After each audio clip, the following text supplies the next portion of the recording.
I enjoy reading books in my free time. Waxaan ku raaxaystaa akhriska buugaagta waqtigeyga firaaqada. They wanted to the market early in the morning.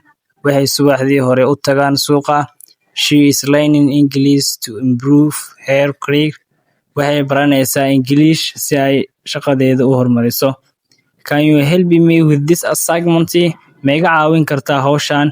We are planning a trip next weekend. Waxaan qorsheynaynaa safar dhamaadka usbuuca soo socda.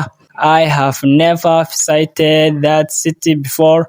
Weligay ma booqan magaaladaas. He always speaks politely to everyone. Wuxuu hadlaa si edeb leh mar walba dadka oo dhan. The weather today is very nice and sunny. Cimiladu maanta waa mid aad u wanaagsan oo qorrax leh. I like listening to music while studying. Waxaan jeclahay dhegeysiga muusikada inta aan wax baranayo. My friends and I often play football after school.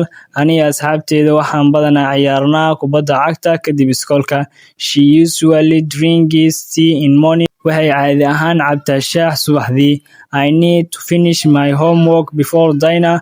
Waxaan u baahanahay inaan dhameeyo shaqada guriga ka hor cashada. We should always be kind to other people. Mar walba waa inaan naxariis u muujinaa dadka kale. He forgot his wallet at home yesterday.